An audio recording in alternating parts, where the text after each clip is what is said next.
y'all. Better late than never. As promised, I am back with a part 2 video of my first video, how to gain clientele organically, authentically, and honestly the best ways that I know how, just from experience and trial and error, license or not. These tips will help you. I got a good response on the last video, so I'm thinking we like those type of videos where it's just kind of like me being transparent and talking with y'all. Basically gonna jump right in. If you like the first video, then you'll enjoy this one. Again, just sharing my tips, things that I've done, things that have worked for me, things through trial and error, things that I've seen benefits in doing, what really helped me grow and continuously grow over the years. If you are new here, I am Nicole Custom. I am a licensed cosmetologist in the state of Michigan. I specialize in protective styling, natural hair care, and just the overall integrity and health of our hair. That's my main goal. And I like to do helpful videos for entrepreneurs, new stylists, anything pertaining to the beauty industry. Honestly, all of these tips will help, whether you're selling a product, a service, whatever the case may be, because essentially I'm just talking about ways that I know how to successfully run a business and see revenue and see a continuous clientele coming back with absolutely no knowledge from the beginning and just kind of like learning as I go. My goal is to just kind of like be here and be like that person, that middleman for you, so you don't have to do trial and error. You don't have to, wonder or figure out like, what is it that I need to do? What should I try to do? What should I try more of? What should I do more of? I'm just going to give you my honest opinion. So I'm going to get into these 5 tips. If you are a returning subscriber, hello, y'all. I got 60 plus subscribers in the past month. Things have been a little shaky with the uploads and everything. I know we can never predict the future. We can never foresee how our year is going to go. And it's just so crazy to think, though, that I had just made this vision board and we're already in month 7. So that means we literally have 5 months left of the year. So it's grind time, essentially, is what I'm saying. It's grind time. And I really want to hit my goal. I do believe it's possible. Let's jump right on into it so I'm not here all night. First things first, confidence. And being confident and just knowing that this is a process. Like, I'm content with where I am now, what I'm offering right now, because I know it only gets better from here. That's going to take you as far as you need to go. I promise you, it's going to get you there. Because in the beginning, like, I knew, like, I'm not the best, but, like, I only been doing this for 2 fucking days. Like, give me a minute. Like, I'm good. You know what I mean? That's how I felt about it. I was always confident in what I did. Like, nobody could tell me much anything because I knew, like, it's possible. I can do this. This is something I'm passionate about. This is something I love. This is something I've always loved. Literally since a kid, I've always loved playing in people's hair. I've always loved doing people's hair, touching the hair, literally. So at that point, there was nothing really much you can tell me about where I'm gonna go, how far I'm gonna go, how good I'm gonna be, how good I'm gonna get, what it's gonna look like. You know what I mean? It was really not like I already had the blueprint in my head mapped out. It was just a matter of doing what it is that I needed to do to get there, right? So that's the first thing, confidence, y'all. Be confident in what you're doing. Be confident in what you're offering. Be confident in what you know. Especially when you start taking clients too. Be confident in that you know what you're doing. You're the specialist. You're the licensed cosmetologist, if that's the case for you. And the more confident you are, the more successful you will be in learning and growing and just like going with the process. Tip number 2, hair industry, beauty industry, whatever the case may be, y'all. There's a saying, Jill of all trades, right? Jill of all trades. We love that. That's what I used to consider myself. That's what a lot of people consider me. Let me say that.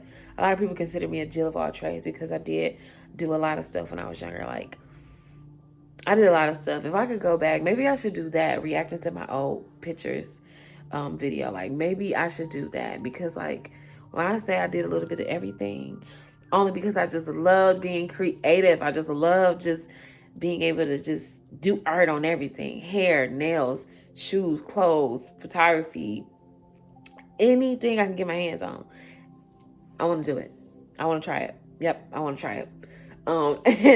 that goes back to that confidence. I was so confident and just knowing like, this is fun. This is just what I enjoy doing. And people were like paying me for it at 15, 16, 17. Baby, I was getting paid. You know what I mean? Like I was cool. So I realized like, okay, and people will call me Jill of all trades. However, I got a little bit older, got a little bit wiser, and I realized like they'd never finished the sentence. Jill of all trades, master of none. I have no, do not call me a Jill of all trades. I will take offense to that if you do that to me now at 25 years old. I will take offense to that because at 25 years old, Jill of all trades, master of none. So like, essentially, this is gonna tie into my next one, but don't aim to be a Jill of all trades. Don't try to put your hands in every little piece and inch and field when you first start. Tune in, tunnel vision, your niche. Find what it is that you really enjoy doing. You know why you're trying to sit right here? You know you're sleepy. You just want to be my face. So this is Riley. She's so sweet. So learn to master a few. You don't want to be a Jill of all trades. You don't have to be you don't have to know everything. I mean, it's okay to have a little knowledge about it. If you follow me. Just a pro tip, which leads me to finding your niche. Finding your niche. A lot of people say that now, especially like business gurus and entrepreneur gurus, like who just know the ins and outs of business. Where was all these gurus at in 2014, 2015? I don't know. Working at 9 to 5 maybe? Time changes, seasons change, whatever, people change. Cool, but as many gurus as it is, y'all, and ebooks and packets and workshops, and it's just like so crazy to think it's not this accessible. And this is another thing too. I feel like now you have so many resources out there free. I ain't talking about the paid ones because so many resources are out there that are free. Your niche, find what it is that you really enjoy, that you really that just really gets your socks off, that really just puts you in a happy space, that when you wake up it's fun for you to do. It don't feel like necessarily work. Like I was doing one of my clients' makeup. I was just sitting and I was like, girl, I am really at work doing your makeup. This is so funny to me because my job is really like transforming with hair, makeup, and just overall just being in that beauty industry, just being a part of somebody's transformation and just every day like feel good, like you finna come get your hair done. Like I know how I feel when I go get my nails done or when I go get my hair done. If I am going to somebody for a service, I know how I feel, and it's just like, whoo, the day has finally come and I'm excited. I'm ready to see what I'm gonna look like once I get done. So just to know that I'm able to do that for others and just meet these people and and just build relationships with these people and build a trustworthy relationship with these people to where they want to keep coming back to me. It's just out of this world. Greatest feeling ever. I promise you. It don't feel like work. I feel like, it feels like work, but it's the best type of work like I probably could be doing right now because I couldn't see myself doing anything else, as dramatic as it sounds, but I really couldn't. And it's just fun. It's fun. And like I said, the best part to me is seeing a transformation. So being as I was natural, and that's how I started with my hair, I was always intrigued with natural people. Like I was always intrigued with natural hair. So anybody who had natural hair, I was just always intrigued with it, and just like how big it was, how curly it was. Just with me and my sisters, like we all had different heads of hair, and it was just so interesting, so exciting. So that I already knew kind of, what my niche was. Now I would say like an advantage or just like a plus to my niche, which I knew it was natural hair. I realized like, oh, I could protective style because as naturals, that's what we do. We protective style. So that is how I really found like my money maker. And that's how I started doing braids, because I was like, well, if people, necessarily won't trust me just flat ironing their hair or, cutting their hair right now or trimming their hair, they'll at least trust me to put some braids in their hair because it's braids at the end of the day. Once a year, if not a couple times a year, you're gonna get braids. So I was like, well, I'm about to learn how to do braids. And once I learned how to do braids, I should be done with school and I could braid for a minute and then I could transition over to offering natural styles. And by that time, people would trust me because I'll be done did their braids a few times. And, you know, I had a whole plan, blueprint again in my head, just had to get there. So that is how I kind of found what it was that I wanted to specialize in, what it was that I realized I could specialize in. And on top of that, like, the money was nice. That is how I found my niche. That's how I found what it was that I loved and I wanted to do and I found joy in doing. And again, I love the transformation. Like, from somebody going from they puff or they afro to the whole head of clean ass braids, it's nothing like it. It is nothing like it. Oops. My hair wrap is so tight. Can't wait to take this off. After finding your niche, this is another tip, which granted, I can only take advantage of this in the past 2.5 years, which was doing classes. Do not want to master one of the couple things that you want to do. So for me, I want to get off into just natural hair. So I know for me, I want to take a natural hair course. I want to take a couple actually. And I also want to do locks, so I want to take some lock classes, and I also want to do coloring, so I want to take a couple coloring classes. I've taken 2 silk press classes, I've taken 1 braid class, I've taken a natural hair course class as far as like curling with flexi rods, perm rods, whether it's the expensive ones or the affordable ones. Do not take for granted all of these classes that certain artists and stylists are offering, especially the stylists who specialize in a specific service. The thing is, when you do classes and when you are investing in these classes, you are not doing the classes to essentially learn how to do the whole entire style. You're learning different techniques. You're learning different methods from these master stylists, essentially, because they have it in a way where they broke it down, they simplified it, they made it into a 12-step program that you need to follow, and you're gonna get these results. And it's just after you are given the blueprint, their blueprint for it, you're able to just kind of keep perfecting it, and keep doing it. That's all it is. So I've not once had an experience where I felt like a class that I took wasn't worth it. When I say I've learned something from every single class I've took, from every single hair shows is another one too. So invest and I said that in my last one, but invest, especially too if you don't have the desire to go to cosmetology school. Start taking classes. Get certified and specialize in just these specific things. I will say, to be more credible and just to be safer, I encourage everybody to get licensed if this is really something that you are interested in and this is something that you see yourself doing for the long haul. Just get licensed. It's going to take a year of your life and give you the rest of your life. Still, the education necessarily doesn't stop. It just, honestly, it elevates, it gets better. Lastly, something I'm still learning. I'm not going to lie, transparent moment. I've gone broke.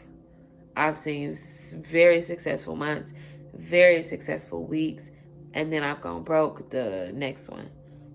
And I've had to rebuild from ground zero because it's so important in this industry, period.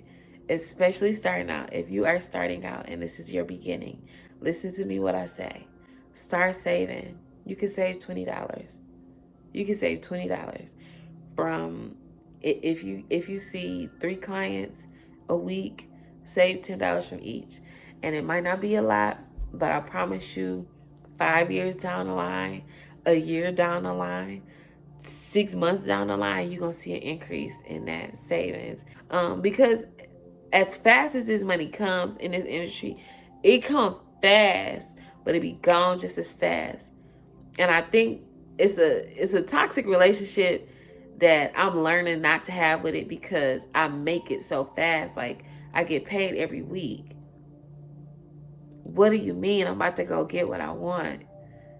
But that's not the way to think, because once this becomes your livelihood, once this becomes your reality, once this becomes your breadwinner, your money maker that pay the bills, that keep you afloat, that keep you clothed, that keep you not, like, you have to prioritize. You have to be smart about it. So just by saving $10 in the very, very beginning, whenever you start taking clients, licensed or not, start saving some money. Just start saving some money and just see what a world of difference that'll make you. And then especially like for us, it's not like if I'm not working at this point, like I have different streams of income, but it's not nothing where every stream of income is paying me every week. It might be once a month type situation, but it's not every week right now. So my main source is being behind the chair. It's actually going to work. If I'm not at work, I'm not getting paid. I'm not getting paid how I want to get paid. Let me say that. So that's really something to think about. You want to think about that. If you got to get a part-time job, do that. I don't have the time to, especially now. I don't even have that much time to be able to get a part-time job. I just got to grind it out. I definitely, from me to you, just start saving, protecting yourself, keeping yourself good in case of an emergency, in case of a sick day. If you have a sick day, those happen. Those happen. For me, it's like my period play Russian roulette every month. So some months I might be cool to go into work. Some months my period might come, y'all, and I'm down bad for about 3 days. That's 3 days that either I have to refund for or I have to reschedule somehow one way or the other within the next week, and pray that none of my clients have an event or they going out of town. You know what I mean? So it's just a risk. So that's just something it's just something to think about. Another tip, just a tip. You can take it or you can leave it, no pressure. But that's pretty much it, y'all, as far as that goes. I don't think I've missed out on anything. Of course, if I come up with some other tips or I think of other things that I think are important for y'all to know, I definitely want to keep encouraging y'all and just keep giving y'all my insight on how to build clientele organically, authentically, and a trustworthy clientele, and how to be a trustworthy stylist too. Because you got to be trustworthy for the people to trust you enough to, one, invest in you. Because I also think it's so just mind-blowing to me that like people aren't buying a product. They're not buying no name brand, like they're not buying hot Cheetos from me so they know I'm just the distributor. No, people are coming in and paying me for my services, for my time, for the work that I do. It's no longer I want it to look like this. They bringing me my work and saying I want you to do what you did to her. And that's just awesome. That's really great. That's really great. That's a really great thing to think. That's a really great thing to feel. Unmatched. It's unmatched, especially when this is something that I seen myself doing and I prayed to be here. I remember meditating and just praying on this and just remembering when I only had 4 clients a week or 3 clients a week, or when I was traveling back and forth to different clients' houses because I had nowhere to do hair. So I was like, I'll come to you. When I was doing that, like I prayed to be where I am now, and it's just amazing. It's only year 3 for me being licensed, so I'm excited. I hope y'all are excited. I hope that you enjoy these tips. I hope that you enjoy this video. Again, if you are new, welcome. Stay a while, girl. Get comfortable. I talk a lot. Get your drinks, get your snacks, and chill. Honestly, if you are a returning subscriber, hey, how you doing? Can y'all tell I'm getting sleepy? I don't know what's going on with my voice. I hope y'all enjoyed this video. I will see y'all in my next video. Make sure you thumbs up, you like. Leave me a comment if you want. Let's chat it up. Tell me what you think. What's a tip that you might have for somebody else? And I will see y'all in my next video. Riley, she tapped out. Y'all, I'm literally on my couch. She tapped out.